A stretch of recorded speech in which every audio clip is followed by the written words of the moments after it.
زه خو مجبور یم. څنګه مجبوره یې یاره؟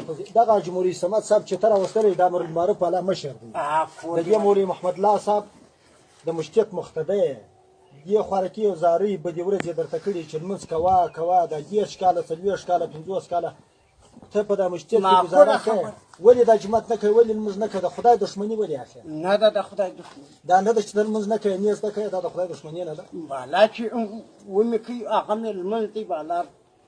څنګه ودې کې هغه لمونځ دی؟ په دې خو تا څوک نه پرېږدي، موږ په اجبار لرو. چې لرې یا ته پوسته کار دي پوسته ما کله درته ویلی چې نو ولې نه کوې لمونځ؟ مشتیته ولې نه ځې؟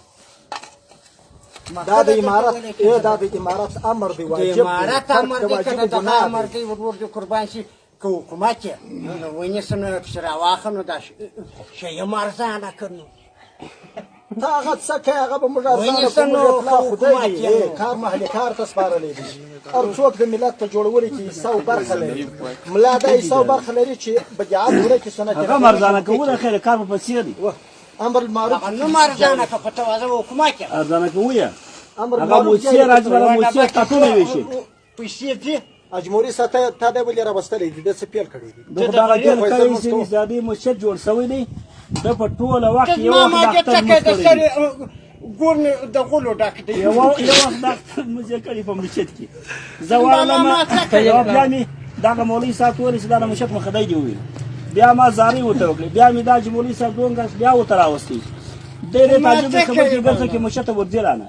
زه ورته وایم پر دغه جمهوري صاحب باندې لمونځ زده کړه، د لمانځه الفاظ زده کړه او مشته یې وخت کې ورځه لمونځ کوه. د په ټول عمر کې کلمه ده بالا چې وایه کلمې نشته. ته کلمه ووایه زه یې چې نه وه توبه وکړه لا اله الا الله محمد رسول الله. چې نه وایم توحید لا اله الا الله. هغه چې زده مې دی هغه کوم بالا. ستا څنګه زده دی؟ بالا ته څه دغه پر ما د څو کاله یې حاجي صاحب؟ د څو کاله یې؟ دوه درو میاشتې وي. دغه نه چې په لاره څنګه پوهېږې، په پیچي څنګه پوهېږې؟ ځان دې دی واچوي حاجي صاحب چې یعنې زه په خبرو نه پوهېږم. یا وا د 10 کال خدای په دنیا پسې بچیان لري، زامن لري، هغه مچته کوم راځي. لا پسې ځغاستلی؟ ملا تا ته څه وایي؟ ملا تا ته څه وایي؟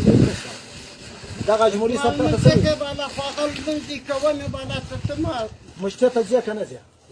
ورلم ما چې لاس راکړ ما ستا اشنایي ده، وماجد ته ځم وماجد ته ځم لمونځ کوم، پر ملا زده کوم، کلمه زده کوم، مسلمان د هغه لمونځ کومه بالا شروع کوې بابا لمونځ د قدرت یې راته نو ولې د دوه